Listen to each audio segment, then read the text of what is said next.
The mansion was empty when Adrian Varelli came home, but not the way he expected. His wife hadn't screamed, hadn't thrown things, hadn't even left a note beyond legal documents that made his blood run cold. Serena was gone, and somehow that quiet disappearance felt more dangerous than any bullet he'd ever dodged. Because in his world, loyalty was currency, and silence meant calculation. She'd played a game he didn't know had started, and by the time he realized he was losing, the board was already cleared. If you're ready for a story about the kind of power that doesn't need to raise its voice, stay until the end. Drop a like and comment with your city so I can see how far this story travels. The penthouse smelled wrong. Adrian Varelli noticed it the moment he stepped through the door at 4 in the morning, his tie loosened and his shirt smelling faintly of perfume that wasn't his wife's. He'd been out later than intended, a meeting that turned into drinks that turned into something else entirely. Victoria had been insistent, her hands wandering under the table at the restaurant, her laughter bright and careless in a way Serena's hadn't been in months. Years, maybe. But the smell, or rather, the lack of it. Serena always kept fresh flowers in the entryway, white lilies usually, arranged in that crystal vase her mother had given them as a wedding gift. The scent had greeted him every time he came home for the past 8 years, so familiar he'd stopped noticing it. Until now. Until it wasn't there. Adrian frowned, dropping his keys on the hall table. The metallic clatter echoed in a way that felt too loud, too exposed. He stood there for a moment listening. The penthouse was never truly silent. There was always the hum of the city below, the whisper of climate control, the distant sounds of Serena moving through their home, even when she thought he was asleep. Nothing. Serena? His voice fell flat against the walls. No response. He checked his watch. Too early for her morning run. Too late for her to still be awake reading in bed. She'd started doing that lately, staying up long after he came home, her bedside lamp casting a thin line of light under their bedroom door. He'd stopped asking what she was reading. Stopped asking much of anything, really. Adrian walked deeper into the penthouse, his footsteps muffled by carpet that probably cost more than most people's cars. Everything looked exactly as it should. The furniture Serena had spent months selecting, the art she'd chosen because it spoke to the space, the books she actually read instead of just displaying. Their home had always been her domain. He'd given her a black card and free rein, and she'd created something beautiful. But something was off. He couldn't place it at first. Nothing was out of place, nothing obviously missing. The living room looked untouched, the kitchen spotless as always. He poured himself a drink from the bar, whiskey, neat, and stood at the floor-to-ceiling windows overlooking the city. His city, or at least the parts of it that mattered. From up here, the streets looked almost peaceful, the chaos and violence he orchestrated reduced to twinkling lights and moving traffic. Adrian took a long drink, feeling the burn settle in his chest. He should go to bed. Victoria would be texting him soon, probably already awake, and expecting some kind of confirmation about when they'd see each other again. The thought exhausted him in a way he didn't want to examine too closely. He set the glass down and headed toward the bedroom, loosening his tie the rest of the way. The door was open, another thing that felt wrong. Serena always closed it, even when he wasn't home. Privacy, she'd said once, even from emptiness. The bed was made. Not just made, perfectly made, with the kind of precision that suggested it hadn't been slept in at all. The throw pillows Serena insisted on, despite his complaints about their uselessness, were arranged just so. The duvet was smooth, unmarred. His side of the bed looked exactly as it had when he'd left yesterday morning. So did hers. Adrian's jaw tightened. He pulled out his phone, pulling up Serena's contact. The photo that appeared was from their honeymoon. Her laughing on a beach in Santorini, wind catching her dark hair, her smile genuine in a way that seemed foreign now. He pressed call. It rang, and rang, and rang. Then her voicemail, that polite, measured tone she used for everything. "You've reached Serena Varelli. I'm unable to take your call right now. Please leave a message." He hung up without speaking and tried again. Same result. "Serena, where the hell are you?" he muttered, moving through the bedroom to check the bathroom. Her toothbrush was in its holder. Her skincare products were lined up with the precision she applied to everything. But her robe wasn't on its hook. Adrian opened the closet, and that's when the first real tendril of unease wrapped around his spine. Her clothes were still there, Rows of dresses and blouses, shelves of shoes, drawers full of things he'd never paid much attention to. But there were gaps, subtle ones. The suitcase she preferred for travel was missing from the top shelf. Some of her more casual pieces, the things she actually wore day to day rather than the designer items she kept for appearances, those seemed thinner. His phone buzzed. For a moment his heart actually lifted, thinking it was Serena responding. But it was Victoria. Last night was incredible. When can I see you again? He stared at the message, at the little heart emoji she'd added, and felt nothing. Nothing except a growing sense that something had shifted beneath his feet, some foundation he'd assumed was solid now revealed to be dangerously unstable. Adrian walked back to the living room, this time really looking. The differences were minute. A gap on the bookshelf where a particular set of books used to be. Something about architecture, he thought. Serena had loved architecture. The small sculptures she'd bought in Prague, the one she said reminded her of her grandmother, that was gone. Photos still hung on the walls, but he couldn't shake the feeling that there used to be more of them. He returned to the entryway, to that hall table where he'd dropped his keys. The silver tray where Serena kept her own keys, her sunglasses, the little odds and ends of daily life. It was there, but empty. That's when he saw the envelope. Cream-colored, expensive paper. His name written on the front in Serena's elegant script. It was propped against the lamp base, positioned exactly where he would see it. Eventually. Adrian's hand didn't shake when he picked it up, but something in his chest constricted. He knew somehow, before he even opened it. Knew that whatever was inside was going to confirm the wrongness he'd been feeling since he walked through the door. He tore it open.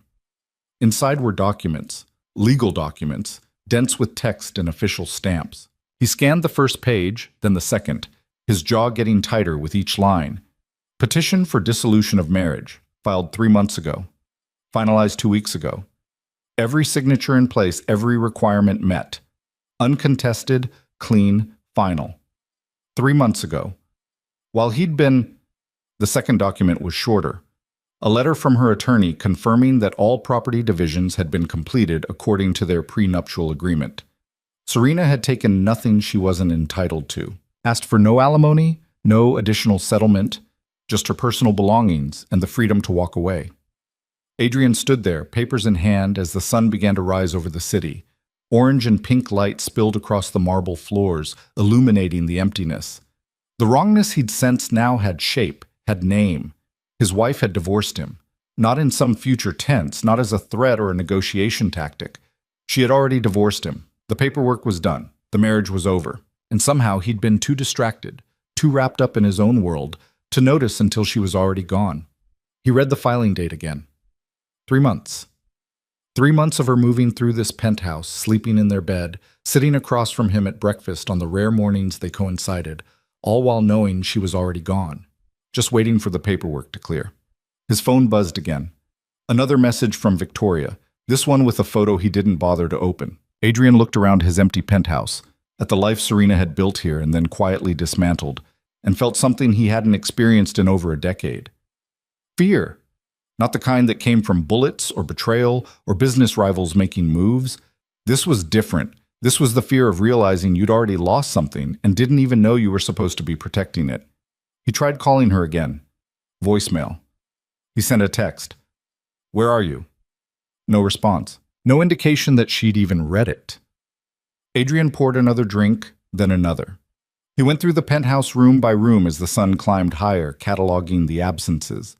Her jewelry box, nearly empty except for pieces he'd given her, pieces that had probably meant nothing. The closet in the guest room where she kept her art supplies, cleared out. The small desk in the corner of their bedroom where she used to sit and sketch. The drawers were bare. How had he not noticed? How had she done all of this, packed and planned and executed her exit while he'd been... His mind flashed to Victoria, to the hotel rooms and late-night dinners, and the way she made him feel alive in a way he'd forgotten was possible. She'd been new, exciting, a break from the routine of his marriage and his empire and the constant weight of control. But Serena had been here, in their home, knowing, planning. The thought made him sick. By noon, Adrian had gone through every room, every drawer, every space that had been hers. She'd been methodical, surgical almost. taking only what was truly hers, leaving behind anything connected to him or their marriage. The wedding photos still hung on the walls. Her engagement ring sat in a small box on his dresser, the diamond catching light like an accusation. He called Marcus, his second in command, his oldest friend. "I need you to find someone." Marcus's voice was rough with sleep. "Who?" "Serena." A pause. "Your wife?" "My ex-wife, apparently. She's gone. I need to know where." Another pause, longer this time. "Adrian, what?" "Just find her. I need an address, a phone number that actually works, something. Can you do that or not?" Yeah, I can do that. Give me a few hours." Adrian hung up and stood at the window again, watching the city move below him. People going about their lives, completely unaware that his was currently imploding in slow motion. He'd built an empire on reading people, on seeing threats before they materialized, on staying 3 steps ahead of everyone else. And his own wife had walked out without him even noticing she was packing. His phone rang. Not Marcus. Too soon for that. An unknown number. He almost didn't answer, but something made him. "Mr. Varelli?" A woman's voice, professional and crisp. "This is Patricia Holloway, Mrs. Varelli's attorney. I'm calling to confirm you've received the dissolution documents and to schedule a time for the transfer of a few remaining items from the penthouse." "Where is she?" Adrian's voice came out harder than he intended. "I'm not at liberty to share my client's location. However, if you'd like to arrange—" "I don't give a damn about arranging anything. I want to talk to my wife." "Your former wife, Mr. Varelli. The dissolution was finalized on the 15th. As I said, I'm calling to coordinate the pickup of—" "She can't just disappear. There are things we need to discuss." A sigh on the other end. Patient, like she was dealing with a particularly slow child. "All necessary discussions were handled through proper legal channels. Mrs. Varelli has made it clear she prefers no direct contact. If you have legal questions, you're welcome to consult with your own attorney. The documents outline everything quite clearly." "I didn't have an attorney. I didn't even know about the divorce until this morning." Silence. Then carefully, "The papers were filed 3 months ago, Mr. Varelli. You were served. The notification was sent to both your business and home addresses, as well as via email and text message. You simply chose not to respond, which the court interpreted as not contesting the dissolution." Adrian's mind reeled. Served? He didn't remember. But then he did. Sort of. A courier at his office months ago handing him an envelope he'd assumed was business-related.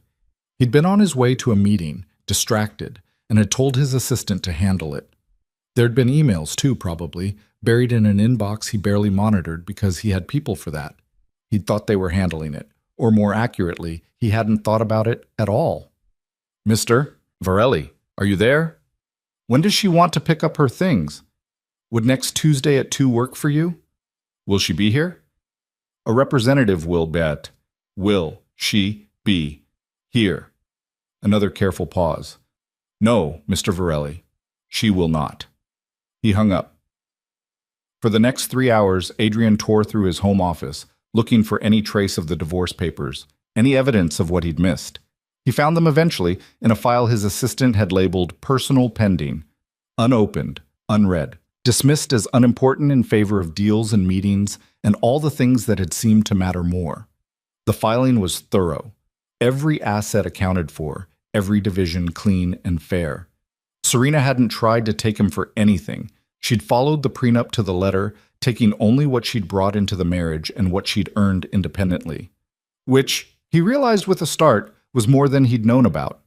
She'd been working, consulting for architectural firms, apparently. She had her own income, her own accounts, her own life he'd somehow never bothered to ask about.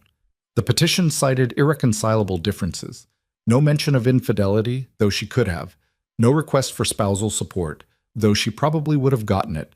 Just a clean break, efficient and final. Marcus called back as the sun was setting. "I can't find her." Adrian's grip on his phone tightened. "What do you mean you can't find her?" "I mean she doesn't want to be found. Her phone's been disconnected. She's not using credit cards I can trace. No property in her name except what was already documented in the divorce papers. It's like she planned this, Adrian, like she knew someone would come looking and made sure there was nothing to find." "What about family? Friends?" "Her parents died years ago. Only child. The friends I found, they either haven't heard from her or they're not talking. One of them actually laughed when I asked and said something about how it was about time Serena chose herself. Marcus paused. Man, what the hell happened? Adrian looked around his empty penthouse, at the ghost of a life he'd stopped appreciating somewhere along the way. I don't know. But that was a lie. He did know. He knew exactly what had happened. He'd just been too busy to notice it happening. That night he didn't go to Victoria's, didn't answer her increasingly frequent texts. He sat in his penthouse, drinking whiskey and going through photos on his phone. There weren't many of Serena. Most of the recent ones were of him, business dinners, deals closing, moments of triumph in his empire. He scrolled back further, found their wedding day. Serena in white, her smile radiant, him looking at her like she was the only thing in the world that mattered. When had he stopped looking at her like that? Further back, their honeymoon. Serena laughing on that beach in Santorini, wind in her hair, happiness in her eyes. He could still remember the way she'd tasted like salt and sunscreen when he kissed her that day. The way she'd whispered that she loved him, that she'd always love him, that they were going to have the most incredible life together. He'd believed her. Hell, he'd probably even believed himself. Adrian's phone buzzed. Not Victoria this time. A text from an unknown number. I left the ring. It was never really mine. Take care of yourself, Adrian. His hand shook as he typed back. Serena, where are you? We need to talk. The response came quickly. No, we don't. Everything's been said. Or not said, which was the problem. I hope you find what you're looking for. I finally found what I needed. Myself. Take care. I made a mistake. 3 dots appeared, disappeared, appeared again. Then, yes, you did. But it's not the one you think. The mistake wasn't the affair. It was forgetting we were supposed to be partners, not obligations. I spent 2 years being invisible in my own marriage. I'm not doing that anymore. 2 years? At least. Maybe longer. I stopped counting. I also stopped waiting for you to notice. I notice now. Too late, Adrian. Way too late. Don't contact me again, please. The typing indicator disappeared. He tried to respond, but the messages wouldn't go through. She'd blocked him. Adrian sat in the darkness of his penthouse, staring at that last message until his vision blurred. 2 years. She'd been unhappy for 2 years, maybe longer, and he'd been so wrapped up in his empire, his power, his own world, that he hadn't seen it, hadn't wanted to see it maybe. When had they stopped talking about anything real? When had their conversations become nothing but logistics and schedules and surface-level check-ins? When had he started seeing her as part of the background of his life instead of the center of it? The affair with Victoria felt suddenly, brutally pathetic. A cliché. The powerful man seeking excitement outside his marriage because he was too lazy or too selfish to put effort into the one he had. He told himself he deserved it, that he worked hard and carried enormous stress and needed an outlet. But what had Serena needed? He'd never asked. Adrian opened his laptop and searched for her name, hoping for something, anything. He found her professional website, clean, elegant, showcasing architectural consulting work he'd never known she did. Projects across the country, before and after photos of spaces she'd helped transform. Testimonials from clients calling her brilliant, visionary, transformative. His wife was brilliant, and he'd never even looked at her work. The next few days blurred together. Adrian went through the motions of running his empire, but his mind was elsewhere. He'd had Marcus pull every resource available, but Serena had covered her tracks perfectly. She'd planned this with the same precision she'd applied to everything else, methodically, carefully, leaving nothing to chance. Victoria stopped texting after he ignored her for 48 hours. When she finally called, he answered out of something like guilt. Did I do something wrong? Her voice was small, uncertain. You've been distant. My wife left me. Silence. Then, carefully, your wife. You said things weren't good. They weren't. Apparently they were so not good that she divorced me without me even noticing. Adrian, this was a mistake. All of it. I'm sorry. He hung up before she could respond and blocked her number. It felt like closing a door that should never have been opened. Tuesday came. A moving crew arrived at exactly 2 p.m., led by a woman with a clipboard who introduced herself as Serena's assistant. They were professional, efficient, removing the last traces of Serena from the penthouse in under 3 hours. Adrian watched from his office, drinking coffee that tasted like ashes. When they left, the penthouse felt even emptier than before. The gaps on the bookshelves were obvious now. The spaces where her art had hung on the walls stood out like wounds. Even the air felt different, stiller, somehow. Dead. Marcus stopped by that evening with updates on business Adrian couldn't bring himself to care about. "You look like hell," Marcus said bluntly, dropping files on the coffee table. "My wife left me." "I know. You've mentioned it about 40 times in the past week." Marcus poured them both drinks. "Question is, what are you going to do about it?" "What can I do? She's gone. She doesn't want to be found. It's over." "Is it?" Adrian laughed, bitter and sharp. "The divorce is finalized. She blocked my number. She planned this exit for months and executed it perfectly. Yeah, Marcus, it's over." "So you're just going to accept that?" "The Adrian Varelli I know doesn't give up when he wants something." "The Adrian Varelli you know is exactly why she left." Adrian took a long drink. "I built this empire. I control half this city. I can make people disappear with a phone call.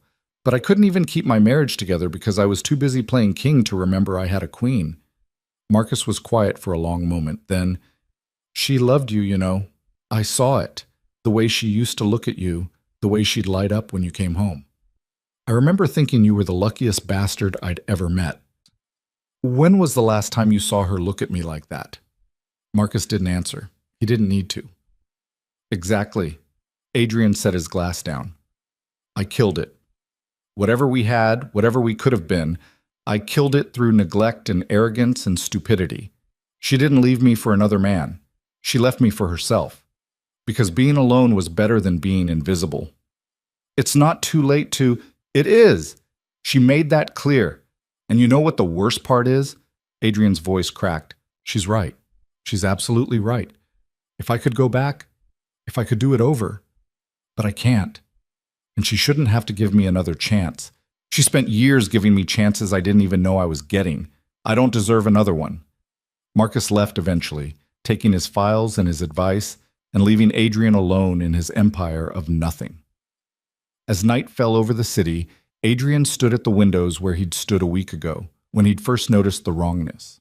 The city looked the same. Twinkling lights and moving traffic, chaos and violence, and life continuing on like nothing had changed. But everything had changed. His phone sat silent on the table. No texts from Victoria. No messages from Serena. Just business contacts and people who wanted things from him, who saw him as power and money and influence. Nobody who saw him as a person. Nobody who loved him. Not anymore. Adrian thought about the ring Serena had left on his dresser, about the message she'd sent. It was never really mine. She was right about that too. He'd given her a ring, a last name, a penthouse, but he'd never really given her himself. Not the parts that mattered, not his time, his attention, his effort. He'd given her the leftovers of his life and expected her to be grateful. The realization sat in his chest like a stone. This wasn't a problem he could fix with power or money or connections. This wasn't a rival he could outmaneuver or a threat he could eliminate. This was just loss, pure, simple, irrevocable loss. And for the first time in his adult life, Adrian Varelli was completely powerless to do anything about it. His wife was gone, and she wasn't coming back. The weeks that followed felt like living in a house of mirrors. Everything looked familiar but distorted, wrong in ways Adrian couldn't quite articulate. He went to meetings, closed deals, made decisions that affected thousands of people, but it all felt like watching someone else pilot his body while he stood somewhere distant, observing. Marcus noticed first. "You're slipping," he said one afternoon, cornering Adrian in his office after a meeting that had gone sideways. "Romano's been testing boundaries for weeks, and you just let him walk all over that negotiation. The Adrian I know would have crushed him before dessert was served." Adrian stared at the contract on his desk, the words blurring together. "Did we lose money? That's not the point. The point is you didn't even care. You sat there like a ghost while he renegotiated terms we'd already agreed on." Marcus leaned against the desk. "This has to stop." "What has to stop?" "This." Whatever you're doing, mourning a marriage you didn't want anyway. The words hit harder than they should have. Adrian looked up sharply. I never said I didn't want it. You didn't have to say it. Your action said it plenty loud. Marcus's voice wasn't cruel, just matter of fact. You want to know the truth? Everyone saw this coming except you. The way you talked about her, or didn't talk about her, like she was furniture, something that came with the penthouse. That's not... It is, and you know it is. Marcus straightened. Look, I'm not trying to kick you when you're down, but you need to make a choice. Either deal with this, actually deal with it, or compartmentalize and move on. This middle ground where you're half present and half destroyed isn't working. It's not good for you, and it sure as hell isn't good for business. After Marcus left, Adrian sat in the silence of his office and tried to remember the last conversation he'd had with Serena that wasn't about logistics. Her schedule, his schedule, what time he'd be home, whether they needed to attend some social function together. When had they stopped talking about anything real? He pulled out his phone and scrolled through their text history. Months of nothing but practicalities. Running late. Don't wait up. Dinner with clients tonight. Her responses were equally sparse. Okay. Fine. Have a good evening. How had he not seen it?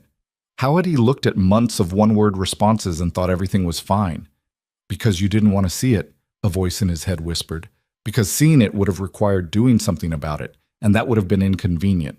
Adrian threw his phone across the room. It hit the wall but didn't break. Expensive things rarely did, in his experience. They just kept functioning, kept serving their purpose, even when everything around them fell apart. His assistant knocked tentatively. Mr. Varelli, you have a call from, tell them I'm busy. It's Detective Morrison. He says it's about the Castellano situation. Business. Always business. Adrian picked up the phone, slipping into the version of himself that knew how to handle these things. The conversation lasted 15 minutes. By the end of it, a problem had been solved, a threat neutralized, the machine of his empire running smoothly again. He hung up and felt nothing. That night, he went home to the penthouse instead of finding distraction elsewhere. The cleaning service had been through. They came twice a week, had for years. Everything gleamed. Everything was in place, and everything felt dead. Adrian poured a drink and sat in the living room, in the same spot where Serena used to curl up with her books. He tried to remember what she'd been reading that last month they'd lived together. Couldn't. Tried to remember if she'd said anything, given any indication of what was coming. There must have been signs. People didn't just wake up one day and decide to end an 8-year marriage without warning. But when he really thought about it, when he forced himself to replay those final weeks, he could see it. The distance that had been growing for months, years, she'd said, had crystallized into something else. She'd stopped trying to catch his attention, stopped commenting when he came home late, stopped asking where he'd been or who he'd been with. She'd stopped caring, and he'd been relieved. The thought made him sick, but it was true. Some part of him had registered the decrease in demands on his attention and had welcomed it. One less thing to manage, one less person needing something from him. His phone rang. Unknown number. He answered anyway, some desperate part of him still hoping. Mr. Varelli, this is Patricia Holloway again. His chest tightened. What do you want? I'm calling as a courtesy to inform you that Mrs. Varelli, excuse me, Ms. Castellane, she's gone back to her maiden name, has completed the transfer of all shared assets. There are no further legal matters requiring your involvement. That's it? That's the courtesy? Telling me everything's finished? A pause. I also wanted to make sure you understood that any attempts to contact my client directly will be considered harassment and dealt with accordingly. I haven't contacted her. I can't. She blocked me. I'm referring to indirect contact, hiring investigators, reaching out through mutual acquaintances, showing up at locations you think she might frequent. These behaviors need to stop. Adrian's jaw clenched. Marcus? I'm not at liberty to discuss the source of our concerns. I'm simply making it clear that Ms. Castellane has made her wishes known. She wants no contact, direct or otherwise. Please respect that. She's my wife. She was your wife. She's not anymore. And frankly, Mr. Varelli, the sooner you accept that, the better off you'll be. Patricia's voice softened slightly. I've handled a lot of divorces in my career. The ones who move on fastest are the ones who let go. What if I don't want to let go? Then you're going to spend a very long time suffering for no reason. She's gone. She's happy. Let her stay that way. The line went dead. Adrian threw the phone this time, heard the satisfying crack of expensive technology meeting immovable wall. Then he sat there in the silence, Patricia's words echoing in his head. She's happy. How did she know that? Had Serena said it? Was she really happy, or was that just something lawyers said to make the abandoned party feel worse? He tried to imagine Serena happy, tried to picture her somewhere else, living some other life, and realized with a start that he couldn't. He didn't know what made her happy anymore. Didn't know if she was a morning person or a night owl in her natural state without his schedule dictating her routines. Didn't know her favorite food or whether she still listened to that jazz station she'd liked when they first met. He knew she'd been beautiful on their wedding day, knew she'd been good at decorating their home, knew she'd never complained about his late nights or his absences or the way his work consumed everything. Or rather, she had complained. And then she'd stopped. And he'd thought that meant she'd accepted it, adapted to it, found peace with it. It had meant she'd given up. The next morning, Adrian did something he'd never done before. He called in sick. Marcus sounded genuinely alarmed. You don't get sick. You came to a board meeting with pneumonia last year. I'm taking a day. For what? Does it matter? A long pause. This is about her, isn't it? Adrian didn't answer. Look, I get that you're going through something, but hiding in your penthouse isn't going to fix anything. You want to know what will help? Getting back to normal, focusing on what you're good at, moving forward. What if I don't want to move forward? Then you're an idiot. Marcus's voice was hard. She left, Adrian. She made her choice. You can either accept it and rebuild, or you can sit there drowning in guilt and regret while your empire crumbles. Your choice. Adrian hung up without responding. He spent the day doing something he hadn't done in years. Nothing. No meetings, no calls, no deals to negotiate or problems to solve. He just existed in the silence of his penthouse, moving from room to room like a ghost haunting his own life. In the bedroom, he found himself staring at the space where Serena's side of the closet had been. She'd taken her clothes but left the hangers, neat and evenly spaced. Even in leaving, she'd been considerate, organized, perfect. He opened the drawer of her nightstand. Empty except for a bookmark, leather, embossed with her initials. A gift from someone, probably. Not from him. He couldn't remember ever giving her something so simple, so personal. Adrian picked it up, turned it over in his hands. It smelled faintly of her perfume, something floral and subtle. She'd always been subtle. Never demanded attention, never made scenes. She'd just quietly existed in his orbit, making everything around him better without him noticing the effort it took. The guest room where she'd kept her art supplies still smelled like paint and turpentine, even though everything was gone. He sat on the floor in the empty space and tried to remember the last time he'd asked about her work. Not just acknowledged it in passing, but actually asked to see what she was creating, what inspired her, what she dreamed about when she put pencil to paper. He couldn't remember. Couldn't remember ever asking. His phone buzzed, the new one he'd bought to replace the one he'd destroyed. A text from an unknown number. Stop.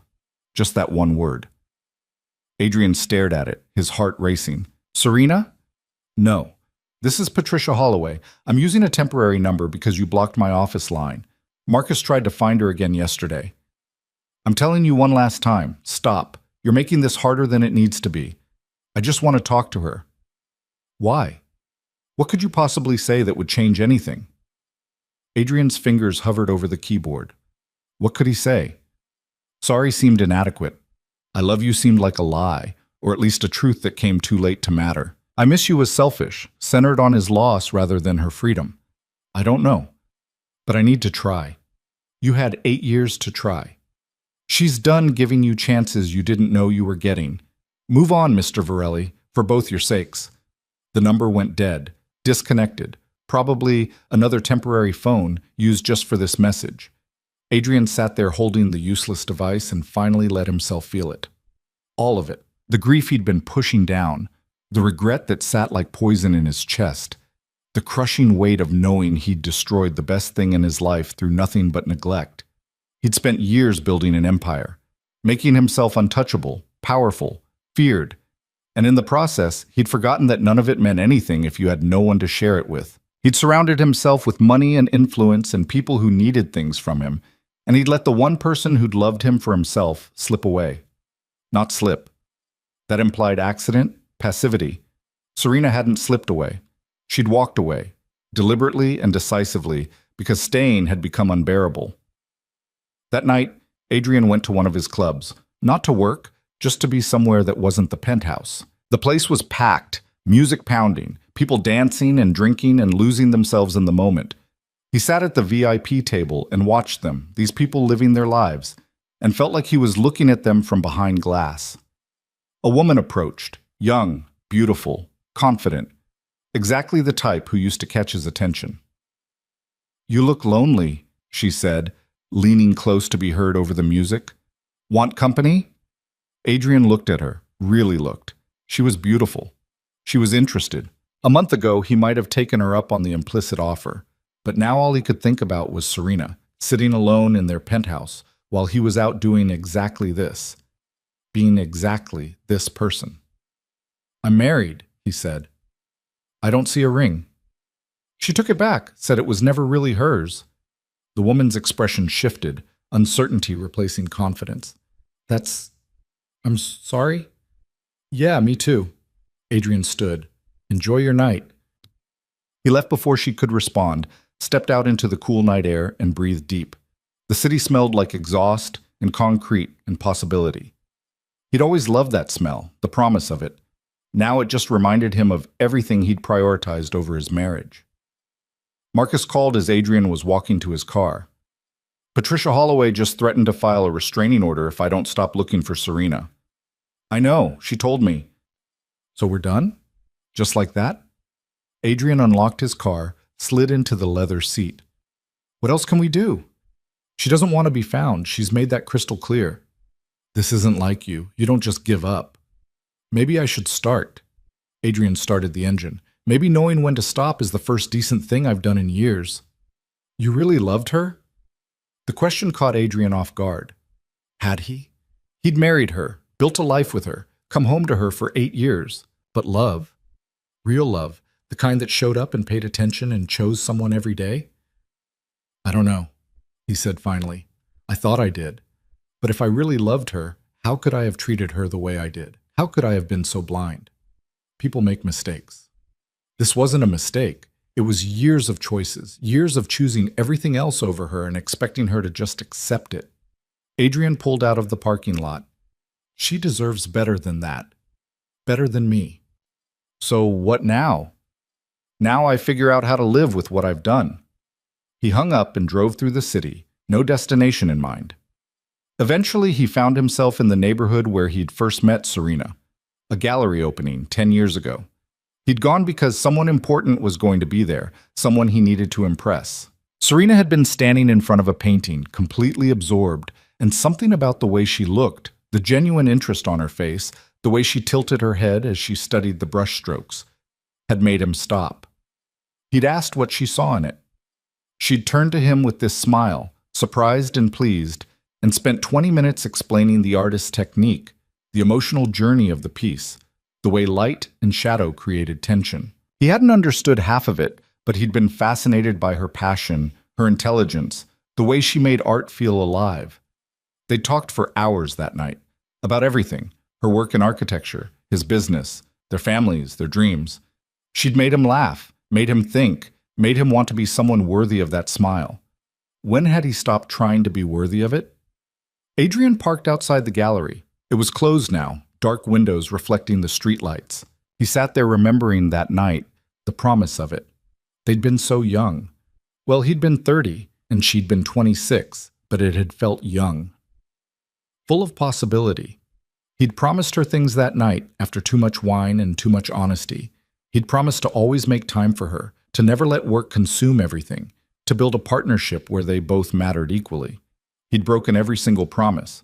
Not dramatically, not with malice. Just slowly, over time, letting other things take priority. Letting her fade into the background of his life until she was barely there at all. His phone rang, an actual call, not a text. Unknown number again. "Stop calling," he said immediately. Patricia, I get it. I'm done. This isn't Patricia. The voice froze him. Female, familiar, but not Serena. It took him a moment to place it. Elena? Serena's best friend, the one Marcus had said, laughed when asked about Serena's whereabouts. I'm breaking every promise I made to her by calling you, but I can't watch you self-destruct without at least trying. Trying what? To give you the closure you clearly need. Elena's voice was hard. She's happy, Adrian. Really, genuinely happy. Happier than I've seen her in years. So whatever you're hoping to achieve by having people hunt her down, you can stop. She's not coming back. I know that. Do you? Because from where I'm sitting, it looks like you're stuck in some fantasy where you apologize and she forgives you and everything goes back to the way it was. That's not happening. Adrian's grip on the phone tightened. I'm not trying to get her back. I need to understand. Understand what? How you drove away the best thing that ever happened to you? How you turned someone who loved you unconditionally into someone who couldn't even stand to be in the same room? Elena laughed bitterly. You want understanding? Here it is. You got comfortable. You thought she'd always be there, so you stopped trying, and by the time she'd had enough, there was nothing left to save. When did she tell you? About leaving? 2 years ago, when she first found out about Victoria. The name hit him like a physical blow. She knew? Of course she knew. Women always know. She found texts on your phone, confirmation from one of your people who felt guilty. She knew, and instead of confronting you, she started planning her exit.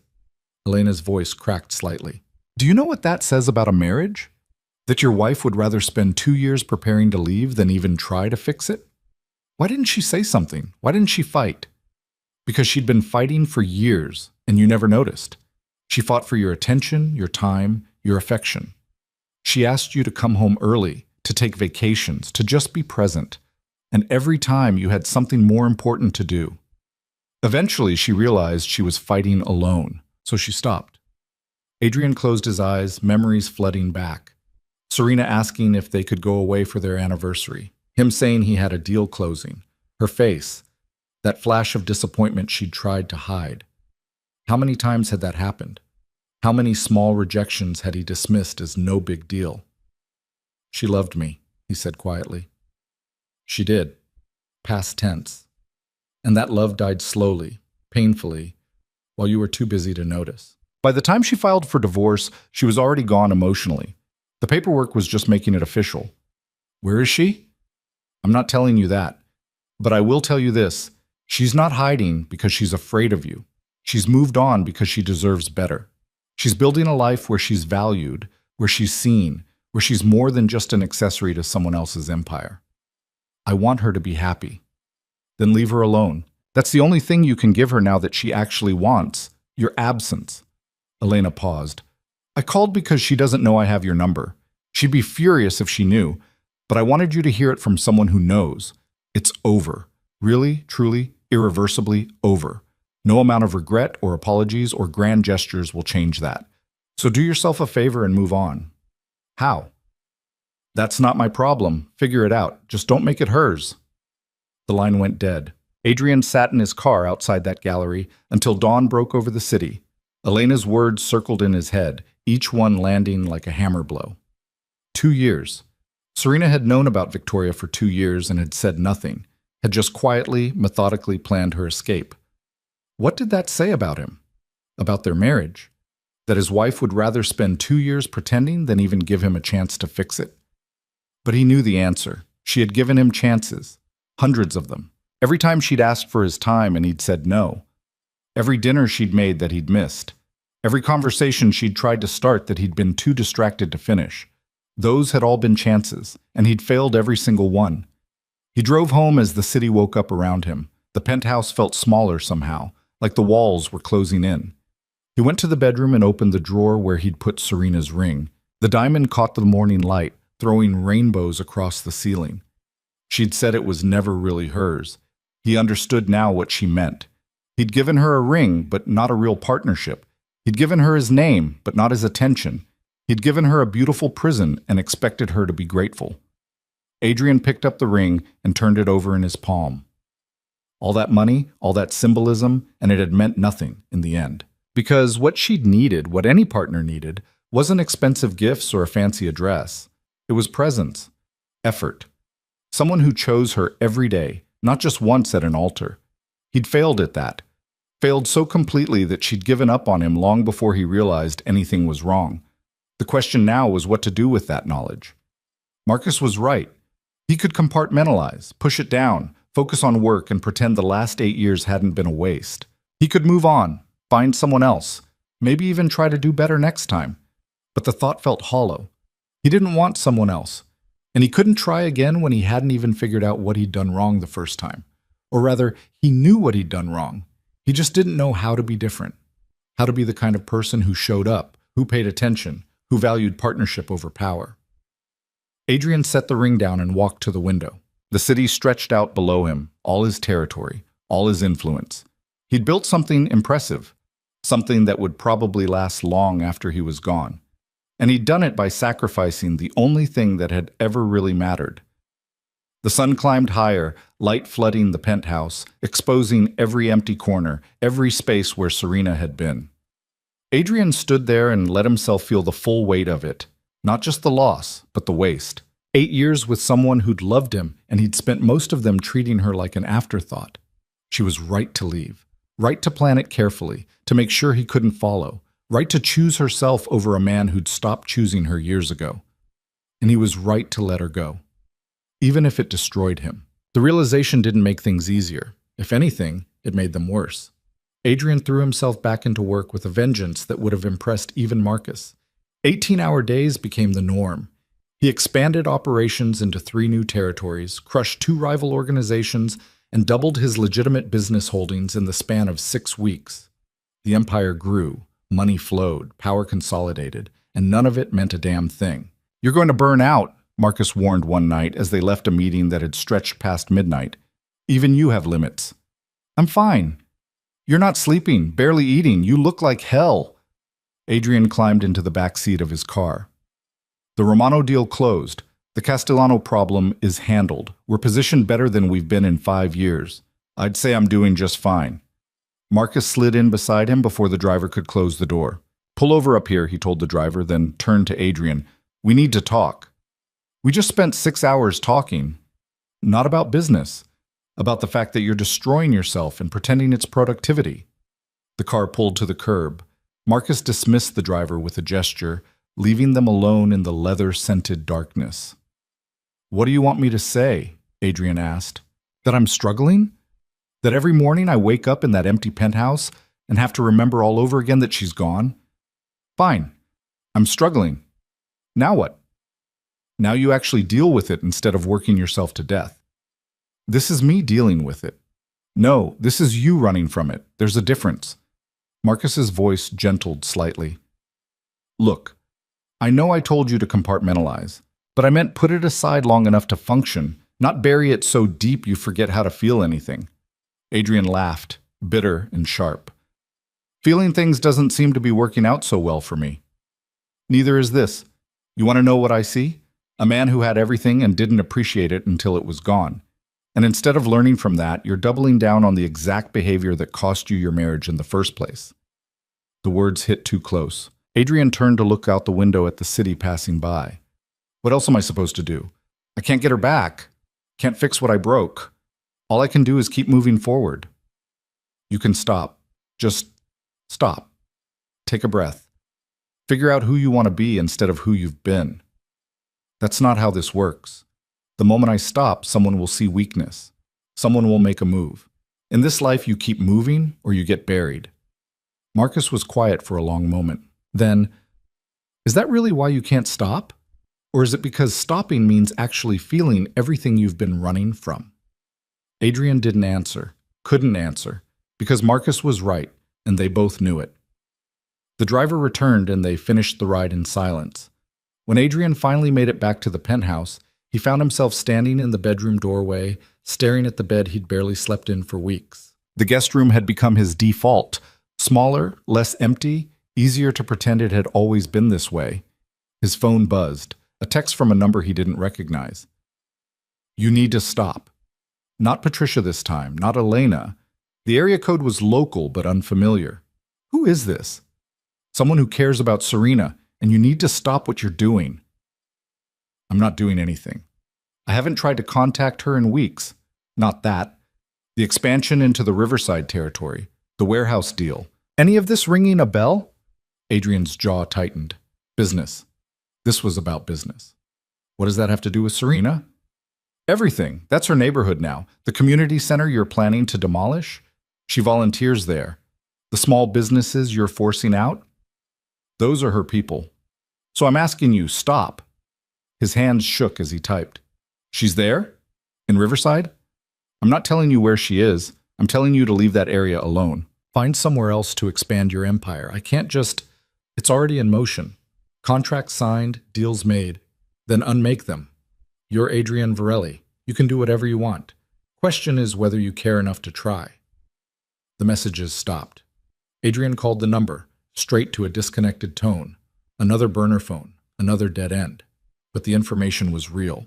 Serena was in Riverside, volunteering at a community center, living among people she called hers in a way she'd never called anything in their marriage hers. Adrian pulled up the files on the Riverside development. It was a good deal, profitable, strategic, exactly the kind of expansion that made sense for his organization. The warehouse property was undervalued, the businesses surrounding it were struggling, and gentrification was inevitable anyway. He'd just be accelerating the process, and apparently destroying the new life Serena had built in the process. He stared at the documents until the words blurred. Then he picked up his phone and called the one person he trusted to tell him the truth. "It's 3 a.m, Marcus answered, voice rough with sleep. "The Riverside deal. How far along is it?" "What? Adrian, it's... How far along?" A pause, then the rustle of movement. "Contracts are signed, but we haven't broken ground. Most of the businesses have agreed to relocate. The community center has until the end of next month to find new space. Why? Can we back out?" "Back out? We've invested $500,000 just in planning and permits. We back out now, we lose all of it, plus our reputation takes a hit. People start thinking we can't close deals." Marcus's voice sharpened. "What's this about?" "Serena's there, in Riverside. The community center we're demolishing, she volunteers there." Silence. Then carefully, So I can't do that to her. Can't take away something she cares about." "Adrian, you take things away from people every day. It's literally what we do." "Not from her, not anymore. This is business, good business. You're really going to walk away from it because your ex-wife happens to volunteer in the area?" Adrian closed his eyes. "Yes." "That's insane. You know that's insane." "Probably, but I've already taken enough from her. I'm not taking this too." Marcus sighed. "All right, it's going to cost us. A lot. But I'll start making calls in the morning, see if we can find a buyer willing to take over the contracts." "Thank you." "Don't thank me. I think you're making a mistake. But it's your mistake to make." After hanging up, Adrian sat in the darkness of his penthouse and wondered if this was what doing the right thing felt like. Expensive, uncomfortable, and completely at odds with everything that made sense in his world. The next morning, he had Marcus pull every file they had on Riverside, not for business purposes, just to understand. To see what Serena saw in the neighborhood that made her choose it as her new home. The community center was called Hope House. It offered after-school programs for kids, job training for adults, counseling services, a food pantry. The kind of place that held communities together, especially communities that didn't have much else. Adrian found himself reading testimonials from people who'd been helped there. A single mother who'd gotten certified as a dental assistant through their training program. A teenager who'd been headed for trouble until their mentorship program gave him direction. An elderly man who said the senior lunch program was the only hot meal he got each day and the only social contact that reminded him he mattered. These were the people whose lives he'd been about to disrupt. Not for any malicious reason, just because their building was in the way of his plans. He thought about Serena reading these same testimonials, seeing these same faces, and choosing to help. Choosing to be part of something that mattered to people who had nothing to do with wealth or power or influence. When had she started caring about things like this? Or had she always cared, and he'd just never noticed? Adrian opened her professional website again, the one showcasing her architectural consulting work. He'd looked at it before, but only superficially, just confirming she had a career he'd known nothing about. This time, he really read. Her specialty was adaptive reuse, taking old forgotten buildings and transforming them into vibrant community spaces. Libraries, community centers, affordable housing. She'd done a project in Baltimore where she'd converted an abandoned factory into a mixed-use development that included both market-rate apartments and subsidized housing, along with retail space reserved for local businesses. The testimonials here were different from Hope House, but equally powerful. People talking about how her designs had brought life back to dying neighborhoods, how she'd listened to community needs instead of imposing her vision, how she'd made them feel seen, valued, part of the process. She'd been doing this for years, creating spaces that mattered, helping people build better lives. And he'd never asked, never even glanced at her website or showed the slightest interest in work that clearly meant everything to her. His phone rang. Marcus, earlier than expected. "We have a problem." Adrian's stomach dropped. "What kind of problem?" "The Riverside deal. I made some calls, started feeling out potential buyers. Word got back to Romano. He's making noise about us backing out, saying it shows weakness. He's also expressing interest in picking up the contract himself." "Let him have it." "Adrian, you don't understand. If Romano takes over, he won't just demolish the community center. He'll gut the whole neighborhood. Everything that makes Riverside what it is, gone, replaced with luxury condos and chain stores. It'll be gentrification on steroids." Adrian's grip on the phone tightened. "What are you saying?" "I'm saying we can't back out without making things worse. Romano smells blood in the water. He knows something's making you hesitate, and he's going to exploit it." Marcus paused. "Unless we finish the project ourselves, but do it differently." "How differently?" "You're not going to like it. Tell me anyway." "We keep the community center, build around it instead of bulldozing it. The warehouse property, we can still develop it, but we modify the plans. Mixed use instead of pure commercial. Include affordable housing, reserve ground floor retail for local businesses. It's possible. It just won't be as profitable." Adrian did the math in his head. How much less profitable? 30, maybe 40% less than the original plan, but we'd keep Romano from destroying the neighborhood, and we'd preserve what's there, might even improve it. "Do it." "Adrian, I said do it. Draw up new plans. I want architects who understand adaptive reuse." He paused. "Actually, I want the best. Find out who's considered the top in that field." "You're going to spend a fortune on this." "It's my fortune to spend. Make it happen." After hanging up, Adrian sat back and tried to figure out what he was doing. This wasn't strategy, wasn't smart business. This was him trying to protect something Serena cared about, even though she'd never know he was the one protecting it. Even though it would cost him. Even though it made no sense. The irony wasn't lost on him. He was finally putting Serena first, and she was too far gone to ever know about it. 2 weeks later, Marcus dropped a file on Adrian's desk. "Your adaptive reuse architect. Best in the field, according to everyone I talked to." Adrian opened the file and felt his heart stop. Serena Castellane. Of course it was Serena. "You've got to be kidding me," he muttered. Marcus looked over his shoulder and swore. "I had no idea. I swear, Adrian, I had 3 different people recommend her independently. I didn't make the connection until just now." Adrian stared at Serena's professional headshot. She looked different from how he remembered. More confident, maybe. Or just happier. The bio beneath outlined her experience, her philosophy of community-centered design, her belief that architecture should serve the people who lived in spaces, not just the people who profited from them. "We can find someone else," Marcus said. "There are other architects who—" "No."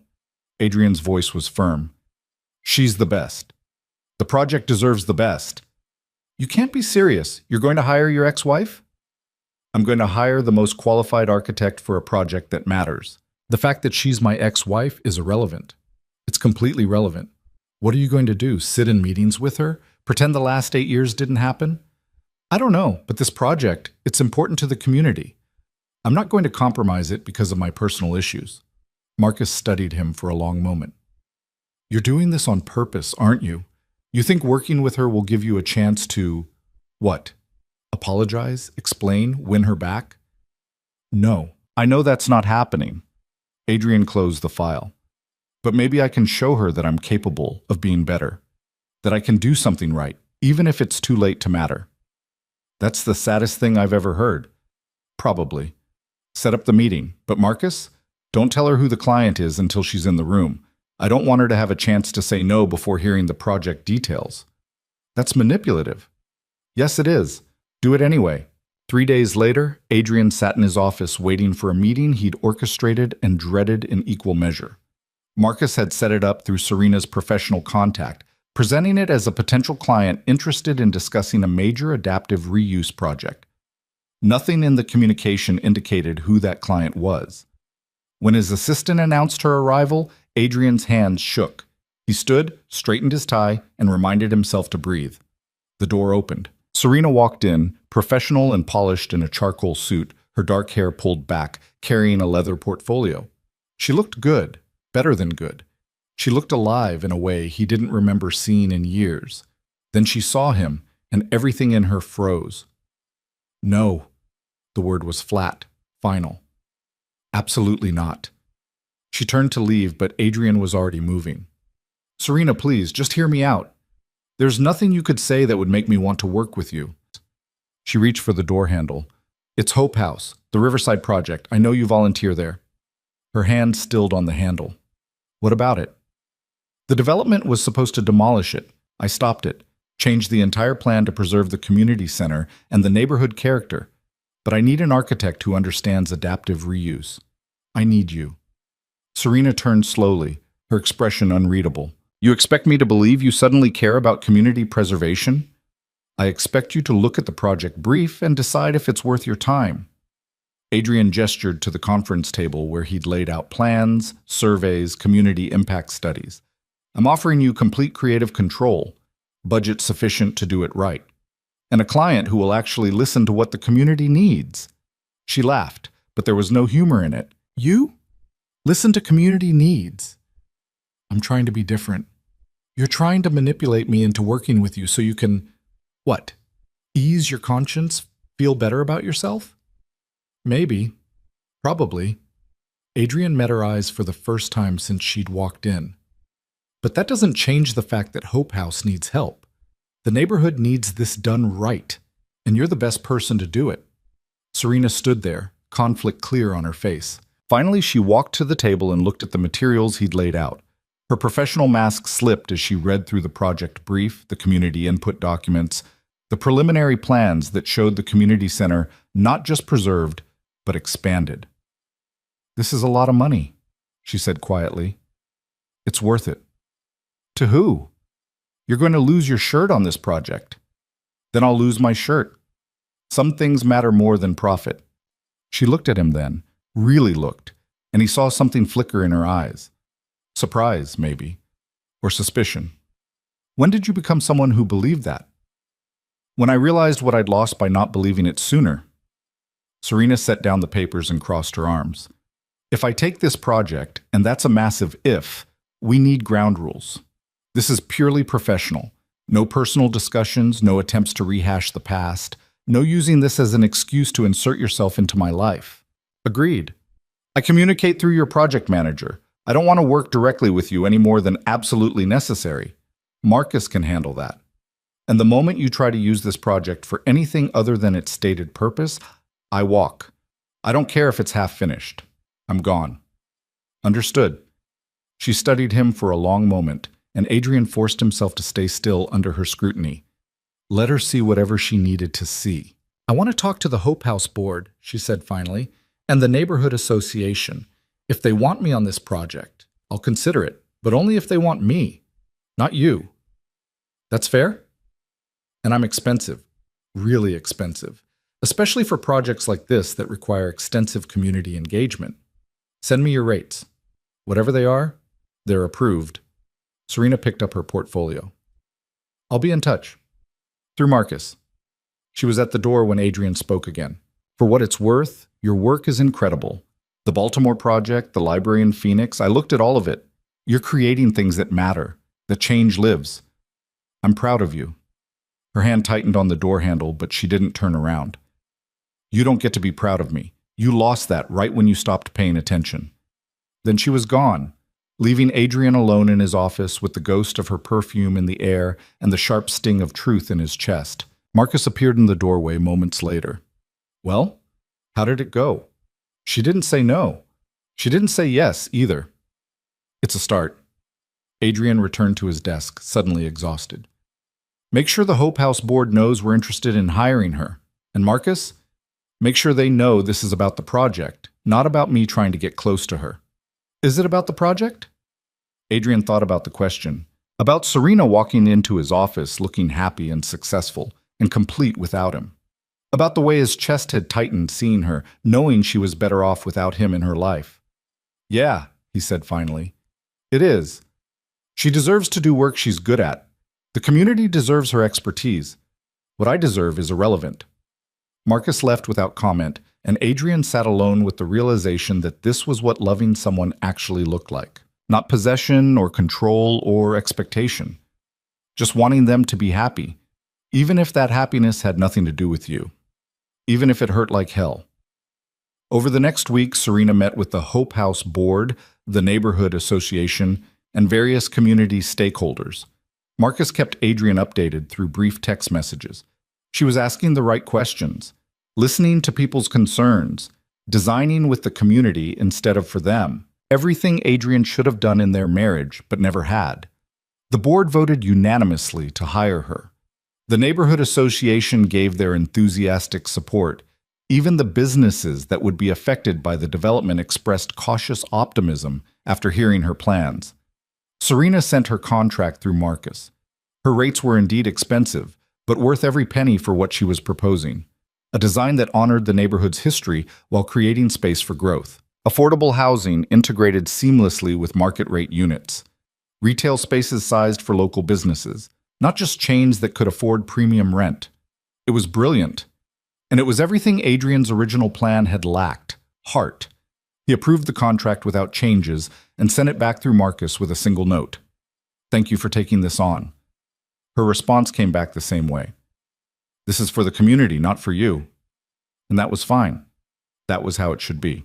Adrian signed the papers and tried to ignore the ache in his chest that came from knowing he'd finally done something right for someone he loved, and she'd never see it as anything but a business transaction. 2 months into the project, Marcus requested a meeting. We have a problem. Adrian looked up from the reports he'd been reviewing. What kind of problem? Romano's making moves on Riverside. Not through official channels, he's playing dirty, intimidating business owners, making it hard for them to operate. If enough of them fold before we break ground, the whole neighborhood character Serena's trying to preserve disappears. Why would he do that? He knows we're developing the area. Because he knows you changed the plans for her. Word got around. Now he's testing whether you'll protect the project, and by extension, protect her. Adrian's jaw tightened. What do you need from me? Permission to push back. Hard. We're talking about turf war, Adrian. Are you willing to go there to protect a project that's barely breaking even? The answer should have required thought, consideration of costs and benefits, and strategic implications. Instead, it came immediately and without hesitation. Yes, protect the neighborhood. Protect the project, whatever it takes. Marcus nodded slowly. You know she won't thank you for this. I'm not doing it for thanks. Then what are you doing it for? Adrian looked at the development plan spread across his desk, at Serena's notes in the margins, her careful attention to detail and community needs evident in every annotation. I'm doing it because it's the right thing to do, and because maybe, for once in my life, I can be someone worth being. Even if no one ever knew. The war with Romano started quietly, the way these things always did. A fire at a bodega that had been in the same family for 3 generations. A landlord suddenly doubling rent on a thrift store that employed recovering addicts. Small pressures designed to crack the foundation of a neighborhood already struggling to hold on. Adrian responded with equal precision. The bodega owner found an anonymous donor covering repairs and lost inventory. The thrift store's lease was mysteriously bought out by a holding company that locked in rates for 5 years. Every move Romano made, Adrian countered, but it cost him. Not just money, though the expenses were mounting into territory that made even his accountants nervous, but focus, energy. The kind of attention his empire usually commanded was now split between maintaining power and protecting a neighborhood most people in his world wouldn't have looked at twice. Marcus noticed, of course. The Castellano shipment got intercepted, he said one morning, dropping a folder on Adrian's desk. That's the third time this month. People are starting to ask questions about whether you're distracted. Adrian didn't look up from the Riverside Community Impact Report he was reviewing. Handle it. I am handling it, but I can't handle everything while you're playing guardian angel to a neighborhood that doesn't even know you exist. They don't need to know. No, but your people do. They need to know you're still running this empire, still making the calls that matter. Right now, they're seeing you pour resources into a money-losing development while our actual business suffers. Adrian finally looked up. Is that what you think? That I'm letting things slide? I think you're trying to do too much. The empire or the neighborhood, pick one. You can't protect both. Watch me. Marcus's expression hardened. This isn't about watching you. It's about the fact that Romano isn't just testing boundaries anymore. He's actively moving on our territory, and you're too busy worrying about small businesses and community centers to notice. I notice. Do you? Because from where I'm sitting, it looks like you're so focused on impressing a woman who wants nothing to do with you that you're forgetting who you actually are. The words landed like a slap. Adrian stood slowly, and something in his face made Marcus step back. You think this is about impressing her? Adrian's voice was quiet, dangerous. You think I'm spending millions to protect a neighborhood because I want Serena to like me again? Isn't it? No, it's because I finally understand what she understood years ago, that power means nothing if you're not using it for something beyond yourself. That building an empire on fear and violence and greed doesn't make you strong, it makes you empty. That's poetic. It's also naive. Marcus crossed his arms.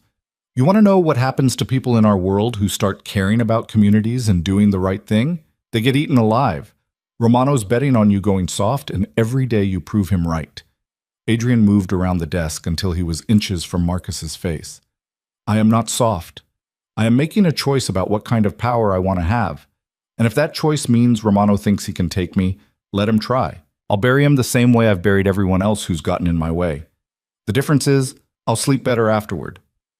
They stood there, tension crackling between them, until Marcus finally exhaled and stepped back. All right. You want to protect the neighborhood and run the empire? Fine. But you need to make an example of Romano, soon, before this gets out of control. I'm working on it. Work faster, because whether you want to admit it or not, this situation is spiraling. After Marcus left, Adrian returned to the Community Impact Report, but the words blurred together. His second-in-command was right about one thing. The situation was getting complicated. Romano's moves were becoming bolder, more direct, and Adrian's resources, vast as they were, couldn't be everywhere at once. His phone buzzed, a text from Marcus. Serena's on site in Riverside today. Thought you'd want to know.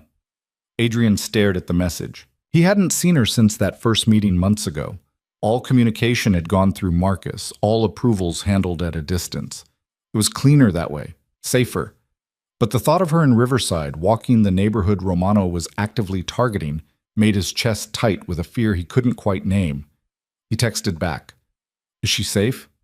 She's fine. We have people watching the area. But Adrian, she's good at this. Really good. The community loves her. Of course they did. Serena had always had this quality, this way of making people feel seen and valued. He'd just been too self-absorbed to notice when she'd tried to make him feel that way. Adrian pulled up the security footage from Riverside, cameras he'd had installed under the guise of construction planning, but really just to monitor Romano's movements. He found her easily, walking through the neighborhood with a young woman who appeared to be from Hope House. Serena was taking notes, nodding, laughing at something the woman said. She looked happy, engaged, present in a way he'd rarely seen during their marriage. The realization settled over him like a weight. This was her life now, this work, these people, this purpose she'd found after leaving him. And it was better than anything he'd ever given her. His phone rang. Unknown number. He almost didn't answer, but something made him pick up. Mr. Varelli. Romano's voice was smooth, almost friendly. I think it's time we had a conversation. We have nothing to discuss. I disagree. See, I'm looking at a very interesting piece of property in Riverside. Beautiful neighborhood, lot of potential. But I'm hearing you've already claimed it. The development's in progress. Find somewhere else to expand. Romano laughed. That's not how this works. You changed your plans, made them soft, made them expensive, made them unprofitable. That tells me you're not serious about Riverside. You're just playing some kind of game. I'm dead serious. Then prove it. Because right now, all I see is a man throwing money away on a project that makes no sense, unless it's not about the project at all. A pause, heavy with implication. Word is your ex-wife is the architect. That true? Adrian's grip on the phone tightened. What's your point? My point is you're vulnerable, distracted, making decisions with your heart instead of your head. That's dangerous in our line of work. Romano's voice hardened. Here's what's going to happen. You're going to walk away from Riverside. I'm going to take over the development, and we're all going to pretend this little episode of weakness never happened. And if I don't, then I make things very uncomfortable for everyone involved. The businesses, the community center, that pretty little architect of yours. You really want to test whether I'm bluffing? The threat was clear. Adrian felt rage flood through him, cold and controlled. You touch her, Romano. You so much as look at her wrong, and I will end you. Not your business, not your operations. You, personally. Is that a threat? It's a promise. Stay away from Riverside, stay away from the project, and stay the hell away from Serena. Or what? You'll start a war over a neighborhood you don't even profit from. Romano laughed again. You've gotten soft, Varelli. Everyone sees it. It's only a matter of time before someone takes what's yours. The line went dead. Adrian sat in the silence of his office, Romano's words echoing in his head. He'd meant every word of his threat. He would destroy Romano if anything happened to Serena, but making that threat had just painted a target on her back, and they both knew it. He called Marcus immediately. I need security on Serena, full time. I don't care if she notices, I don't care if it pisses her off. Romano just threatened her. What? When? 2 minutes ago. He called, made his play for Riverside, and when I refused, he implied he'd make things uncomfortable for her. Adrian was already moving, grabbing his jacket. I need eyes on her now. She's still in Riverside. I'll pull them from wherever you need to. Just make sure she's protected. Adrian, if we pull resources to watch her, we expose other areas. Romano might be counting on that. I don't care. Protect her. All right, but you need to tell her. If she's in danger, she deserves to know. Adrian ended the call and headed for the door. Marcus was right. Serena needed to know. Even if it meant breaking the professional distance she'd insisted on. Even if it meant her hating him for dragging her into his world. The drive to Riverside took 20 minutes that felt like hours. By the time Adrian arrived, Marcus had already positioned security throughout the neighborhood, discreet but present. Adrian found Serena outside Hope House, deep in conversation with the director about expansion plans. She saw him approaching and her expression shifted. Surprise, then suspicion, then annoyance. What are you doing here? She asked, excusing herself from the director. We need to talk, somewhere private. I'm working. Serena, please. It's important. Something in his tone must have convinced her because she followed him to his car, though she didn't get in. Just stood there with her arms crossed, waiting. Romano called me, Adrian said. He wants Riverside. When I refused, he threatened you. Her face went pale. What kind of threat? The implied kind. Said he'd make things uncomfortable for everyone involved, including you. Adrian ran a hand through his hair. I've put security in place. They'll keep you safe. Security? Adrian, I don't want armed guards following me around. You don't have a choice. Romano doesn't make empty threats. This is exactly what I was afraid of. Serena's voice rose. I knew working with you would pull me into your world, your problems, your violence. I knew it, and I did it anyway because the project mattered. And now you're in danger because of me. I know. I'm sorry. Sorry doesn't help. Sorry doesn't change the fact that I finally built a life away from all this, and you've dragged me right back in. I'm trying to protect you. You're trying to control the situation. There's a difference. She turned to walk away. Adrian caught her arm gently. Serena, wait. I know you don't trust me. I know I've given you every reason not to, but Romano is dangerous, and he's using you to get to me. Please, let me keep you safe." She pulled her arm free but didn't leave. "How long? What? How long do I need security? How long until this is over?" "I don't know. Until I handle Romano. Until the threat's neutralized." "And how are you planning to do that? By escalating? By starting a war?" She laughed bitterly. "This is your world, Adrian. Violence and threats and power plays. It's not mine. Not anymore." "It shouldn't be yours. You're right about that. But right now it is, and I need you to let me protect you while I fix it." Serena studied his face for a long moment. "You're different," she said quietly. "From before. I can't figure out if it's real or just another version of the same thing." "It's real. Or I'm trying to make it real." Adrian met her eyes. "I know it doesn't matter now. I know I lost any chance with you a long time ago. But I'm trying to be better. Trying to use what I have for something beyond myself. The project. The neighborhood. You." He paused. "Especially you." "Don't." Her voice cracked. "Don't make this about us.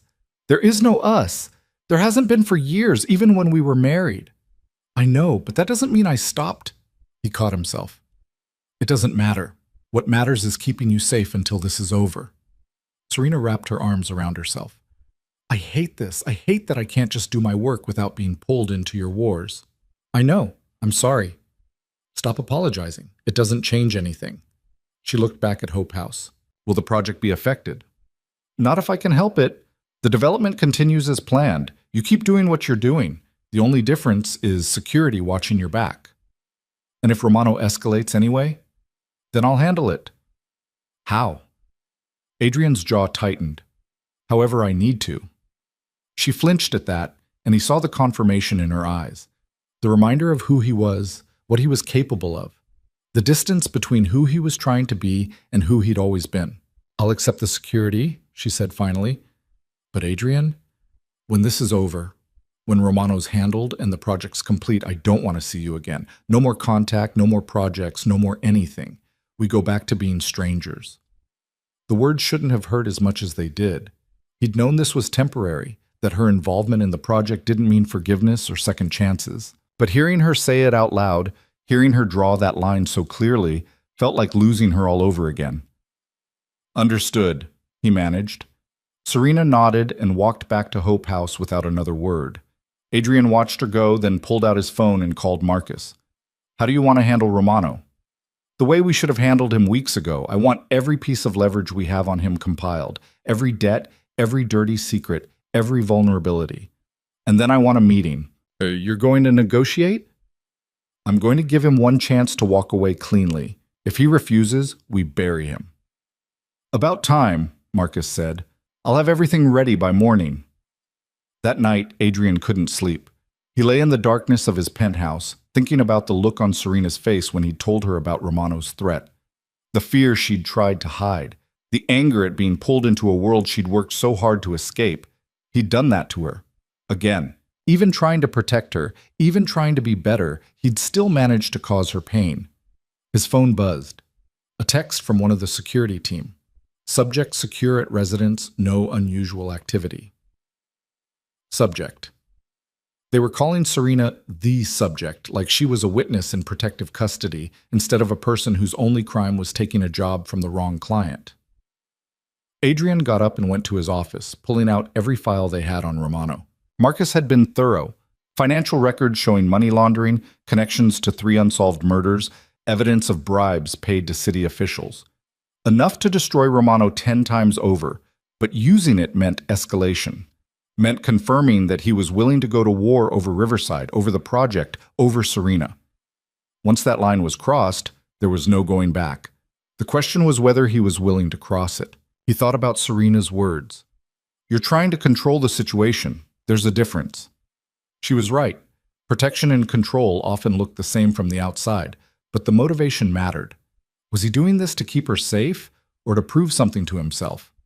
To show that he could protect what mattered this time, even if it was too late to matter to her. Adrian closed the files and stared out at the city. Somewhere out there, Serena was sleeping in whatever home she'd built for herself. Safe for now because of security he'd positioned. Working on a project he'd funded. Living in a neighborhood he was fighting to protect. None of it would bring her back. None of it would erase the years of neglect or the way he'd taken her for granted. But maybe that wasn't the point anymore. Maybe the point was just doing the right thing because it was right, not because it would get him what he wanted. The meeting with Romano happened 3 days later in a restaurant that was neutral territory, or as neutral as anything got in their world. Adrian arrived first, Marcus at his side, and found Romano already seated with 2 of his own people. "Varelli." Romano smiled, but it didn't reach his eyes. "Glad you could make time in your busy schedule of playing savior." Adrian sat down without returning the smile. "You called this meeting. What do you want?" "Same thing I wanted on the phone. You walk away from Riverside, I take over the development. Everyone moves on." "And I told you no." "I thought maybe you'd reconsidered. Realize that starting a war over a money-losing project is bad business." Romano leaned back. "But if you're committed to this foolishness, I'm willing to sweeten the deal. I'll buy out your interest at cost.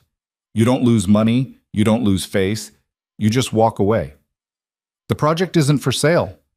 Everything's for sale. It's just a question of price." Adrian pulled out a folder and slid it across the table. "That's everything I have on you. Your money laundering operations, your offshore accounts, evidence connecting you to 3 murders, records of bribes paid to city officials, enough to put you away for life, if it got into the right hands." Romano's smile faded. He opened the folder, flipped through a few pages, then closed it slowly. "You threatening me? I'm showing you why you're going to walk away from Riverside and never look back. And if I don't, then this file goes to the FBI, the state attorney general, and every media outlet in the city. Your empire crumbles. You spend the rest of your life in prison. And I sleep very well knowing I removed a threat to something I care about protecting." Romano's jaw tightened. "You'd burn it all down over a neighborhood? Over the principle. You came at me? Fine. That's business. But you threatened an innocent woman to get leverage. That crosses a line." "The architect." Romano laughed, but there was no humor in it. "You're starting a war over your ex-wife. Everyone was right. You've gone soft. Believe what you want. But here's what's going to happen. You're going to pull your people out of Riverside. You're going to stop intimidating business owners. You're going to find somewhere else to expand. And in return, this file stays between us. And if I refuse," Adrian leaned forward, "then I make you a cautionary tale about what happens when people threaten what's mine." They stared at each other across the table, 2 predators calculating odds and outcomes. Finally, Romano picked up the folder. "You've changed, Varelli. Not sure if it's for better or worse. Neither am I. But I'm done letting people like you operate without consequences." Romano stood. "Keep your neighborhood, keep your project, but don't think this makes you righteous. You're still the same man you always were, just with a different justification." After Romano left, Marcus turned to Adrian. "You think he'll actually back off?" "He doesn't have a choice. That file destroys him, and he knows it. He could come at you anyway. Pride makes people stupid. Then we'll handle it. But I think he's smart enough to cut his losses." Adrian gathered the copies of the file. "Make sure our people stay in Riverside anyway. I don't trust him." "Already done." "And Adrian?" Marcus hesitated. "Romano was right about one thing. You have changed. For better or worse. Too soon to tell, but at least you're trying." Adrian left the restaurant and sat in his car for a long moment before driving. Romano had called him soft, said he was still the same man with different justification. Maybe that was true. Maybe you couldn't fundamentally change who you were, just redirect those qualities toward different ends. But if that was the case, if he was going to be a man who controlled and protected and wielded power, at least he could use it for something beyond himself. Even if the person he most wanted to protect never knew. Even if she never forgave him. Even if it cost him everything else. 3 weeks later, the Riverside development broke ground. Serena's designs had been approved, the community was cautiously optimistic, and Romano had pulled his people out of the area entirely. The threat had passed, at least for now. Adrian watched from a distance as Serena stood with the Hope House director and neighborhood leaders celebrating the beginning of something that would transform their community. She was smiling, animated, in her element. She never once looked in his direction. Marcus appeared beside him. You could go over there. She's in a good mood. Might actually talk to you. No, this is her moment. She earned it. We both know you made this possible. I just funded it. She's the one doing the real work. Adrian turned away from the celebration. Come on, we have business to handle. You're really not going to take any credit for this? Credit isn't the point. As they walked back to the car, Adrian's phone buzzed. A text from an unknown number. Thank you for keeping your word about Romano. The community appreciates what you did. Just those 2 sentences. No invitation for more contact, no softening of the boundaries she'd set. Just acknowledgement that he'd done what he'd promised. It was more than he deserved, and somehow it hurt worse than her silence had. Adrian didn't respond to Serena's text. What could he say that wouldn't sound like he was looking for more than she was willing to give? So he saved the message, read it more times than he'd admit even to himself, and tried to focus on the reality that this was as close to closure as he was going to get. The Riverside project continued through the fall and into winter. Progress reports came through Marcus, always professional, always detailed, never mentioning Serena except as the architect or Ms. Castellane. Adrian read every word, studied every blueprint she submitted, watched the neighborhood transform through drone footage and security cameras he told himself were still necessary. They weren't. Romano had backed off completely, redirected his ambitions elsewhere. But Adrian kept the cameras anyway, kept the reports coming, kept this tenuous connection to something good he'd helped create. His empire ran smoothly.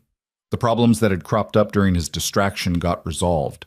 Money flowed, deals closed, power consolidated exactly the way it always had. Everything returned to normal. Except Adrian couldn't shake the feeling that normal wasn't enough anymore. You've been quiet lately, Marcus observed one evening as they reviewed quarterly numbers. Not distracted quiet, just quiet. I'm thinking. About? Adrian gestured at the report spread across his desk. All of this. What we've built. What it's actually worth. It's worth millions. Billions, if you count everything. That's not what I mean. Adrian leaned back. I've been doing this for 15 years. Building, expanding, controlling. And for what? For power, for security, for the ability to never be vulnerable again. Marcus frowned. Where's this coming from? From the fact that I had everything and didn't even know it. I had someone who loved me, who wanted to build a life with me, and I was so focused on building an empire that I didn't notice when she stopped believing in us. We're back to this again. We never left it. I just got better at pretending. Adrian closed the reports. Do you ever think about what happens next? After we've secured every territory, eliminated every threat, accumulated more money than we could spend in 10 lifetimes. Then what? Marcus was quiet for a long moment. I don't know. I guess I never thought past the winning. Neither did I. But winning doesn't feel like I thought it would. Because you're still losing the thing you actually want. Adrian nodded slowly. And the worst part is, I don't even want her back. Not really. I mean, I do, but I know it's not possible. I know I destroyed that. What I actually want is to understand how to be someone worthy of that kind of love, even if I never get another chance at it.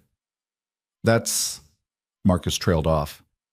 That's actually kind of profound and depressing. Welcome to my life. Adrian stood, walking to the window.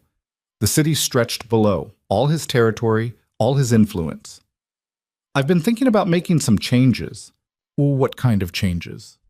The kind that matter. The Riverside project. It works. Not financially, but in every other way. People are being helped. The community's stronger. Serena's designs are giving them something worth protecting. He turned back to Marcus. I want to do more of that. More losing money on purpose? More using what we have for something beyond ourselves. We launder money through legitimate businesses anyway. What if some of those businesses actually served communities? What if we developed properties that people needed instead of just ones that turned the most profit? Marcus stared at him. You want to turn the empire into... what? A charity? Not a charity. Just something with purpose beyond accumulation. Adrian returned to his desk. I'm not talking about abandoning the organization. Just redirecting some of it. Using power for something more than just getting more power. The others won't like it. They'll see it as weakness. Then they can leave. I'm done caring what people think about my choices. Adrian met Marcus's eyes. I spent 8 years caring more about perception than reality, more about what people thought I should want than what I actually needed. I'm not doing that anymore. This is really about her. No, it's about me, about who I want to be when all of this is over. When I'm sitting in this penthouse 40 years from now, looking back, I want to see more than just money and power.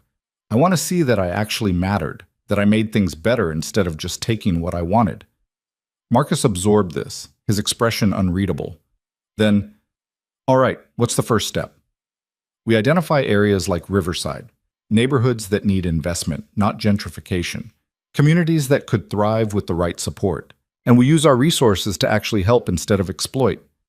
That's going to take a different kind of expertise than we have. I know, which is why I want to create a foundation, separate from the organization but funded by it, focused on community development, affordable housing, economic opportunity in underserved areas. You've really thought this through. I've had a lot of empty nights to think. Adrian pulled out a folder he'd been working on for weeks. I want you to run it. Marcus took the folder, surprise clear on his face. Me? You're the only person I trust completely, and you're better with people than I am. Always have been. I don't know anything about running a foundation. Neither do I. We'll learn. Hire people who do know. Build something that lasts beyond us. Adrian paused. I need this, Marcus. I need to know that everything we've built can become something worth the cost. Marcus opened the folder, scanned the preliminary plans Adrian had sketched out. His expression shifted from skepticism to something like understanding. This is how you're trying to make peace with what happened. Maybe. Or maybe I'm just trying to become someone who deserves peace, even if I never get it. The foundation launched quietly 3 months later. No press releases, no announcements. Just a registered entity with substantial funding and a mission focused on community-centered development. Marcus recruited a small team, urban planners, community organizers, people who actually understood the work in ways Adrian never could. Their first project was completing the Riverside development, not taking credit for it, that belonged to Serena, but ensuring it had every resource needed to succeed. When Hope House needed additional funding for their expansion, the foundation provided it. When local businesses needed capital to survive the construction period, grants appeared. Adrian watched it all from a distance, letting Marcus handle the direct work, while he focused on keeping the empire running smoothly enough to continue funding these efforts. It was a strange balance, maintaining the power structure that generated resources while trying to redirect those resources toward something better. Some of his people questioned it. A few left, unwilling to work for someone they saw as going soft. Adrian let them go without argument. The ones who stayed were the ones who understood, or at least were willing to try. One evening in early spring, Marcus appeared in Adrian's office with a bottle of expensive whiskey and an expression Adrian couldn't quite read. "We need to celebrate," Marcus said, pouring 2 glasses. "What are we celebrating?" "The Riverside project. It's finished. Ahead of schedule and under budget. Well, under Serena's budget, not your original one. But it's done, and it's beautiful. And the community is thriving." Adrian took the glass but didn't drink. "That's good. That's really good. There's a dedication ceremony next week. The Hope House board is unveiling a plaque, giving speeches, the whole thing." Marcus paused. "Serena specifically requested that you be invited." Adrian's grip on the glass tightened. "Why?" "She didn't say. Just told me to make sure you knew you were welcome to attend." "That doesn't sound like her. She made it clear she wanted no contact after the project finished." "Maybe she changed her mind. Or maybe she just thinks you deserve to see what you helped create." Marcus raised his glass. "Either way, you should go." "I don't know." "Come on. You've spent a year funding this project, protecting that neighborhood, building a whole foundation based on trying to be better. Don't you want to at least see the result?" Adrian thought about it. The smart thing would be to stay away, to let Serena have her moment without the complication of his presence. But the truth was, he wanted to see it, wanted to see what she'd built, how the community had responded, whether all the resources and protection and effort had actually meant something.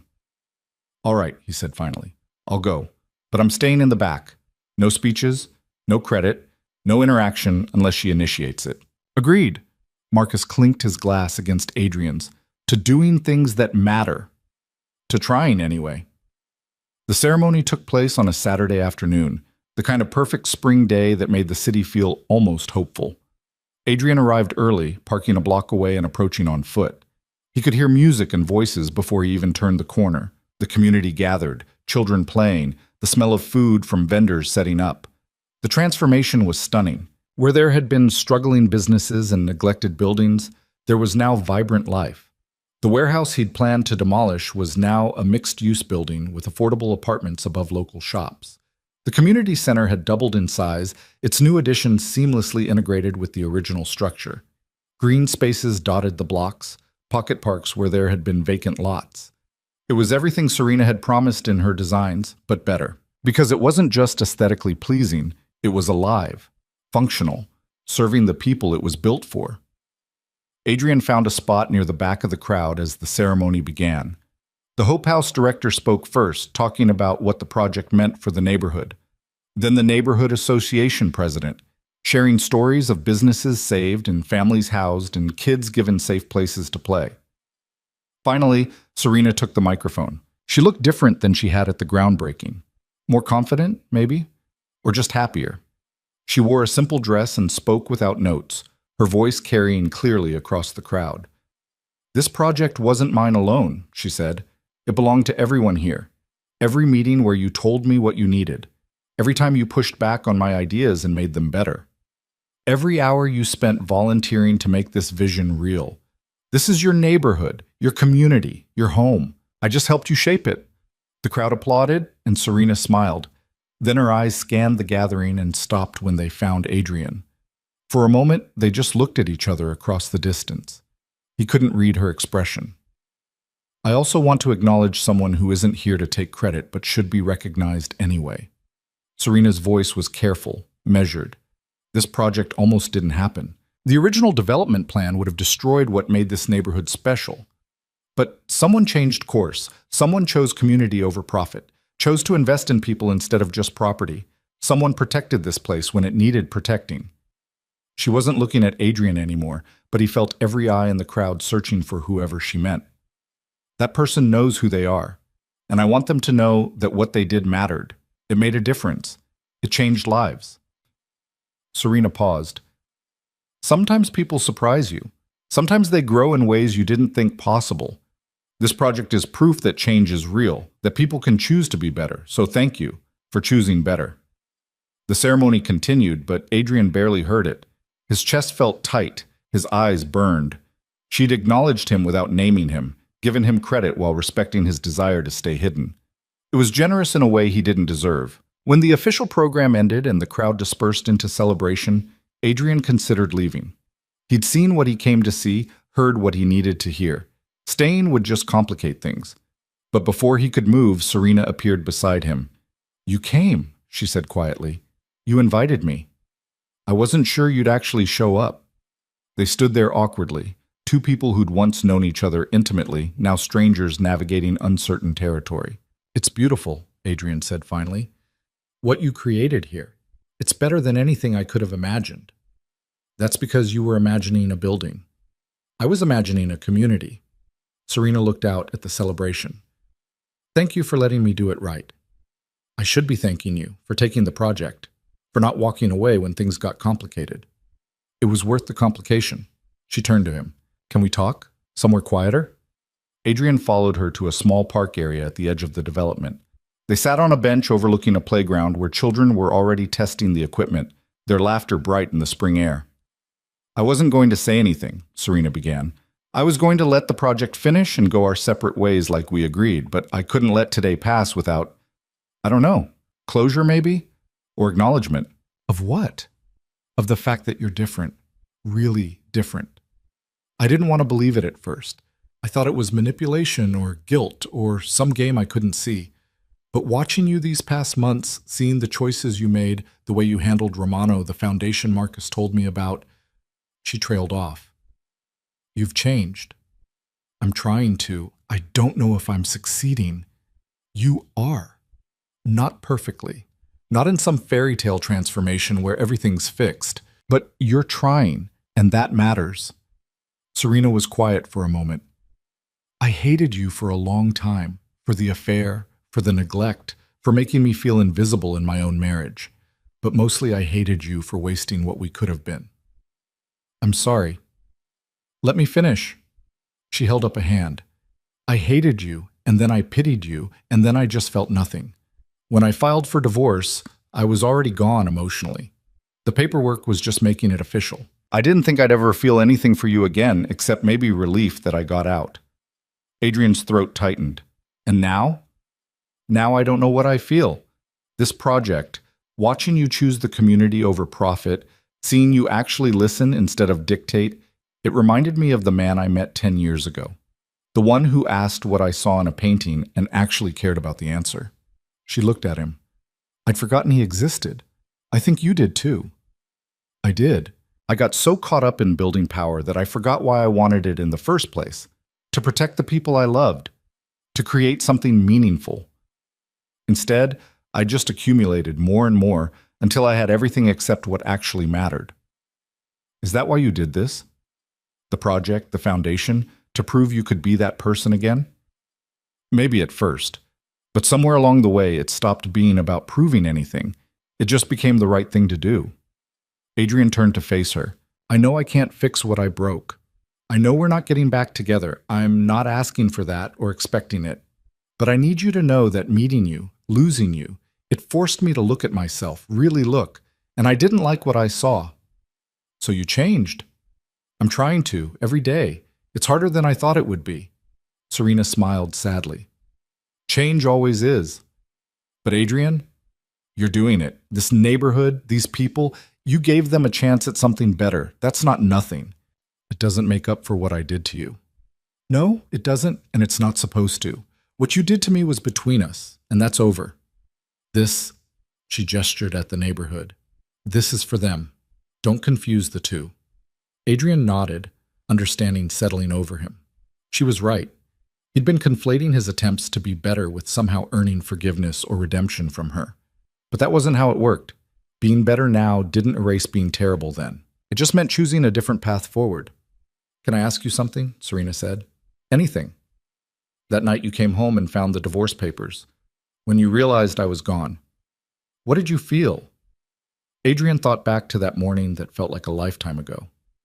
Confusion at first, then panic, then this crushing weight of understanding all the things I'd missed, all the ways I'd failed you, and underneath all of it, this terrible knowledge that I'd had everything and hadn't even known it. Do you still feel that way? Every day. But I'm learning to live with it, to let it make me better instead of just making me bitter. Serena reached over and squeezed his hand briefly. Good. You deserve to be better, Adrian. Not for me, for you. For whoever comes into your life next. I'm not looking for that. I don't think I'm ready. Maybe not now, but someday, when you've done enough work to trust yourself again. She stood. I should get back to the celebration, but thank you for coming, and for everything you did to make this possible. Adrian stood as well. Thank you for giving me a chance to be part of something that matters. They looked at each other for a long moment, and Adrian saw it clearly. The end. Not the angry, painful end of their marriage, but the gentle, necessary end of whatever they'd been to each other since. She was letting him go, giving him permission to move forward without the weight of their past crushing everything good he tried to build. Take care of yourself, Serena said. You too. She walked back toward the celebration, and Adrian watched her go. For once, it didn't hurt the way it used to.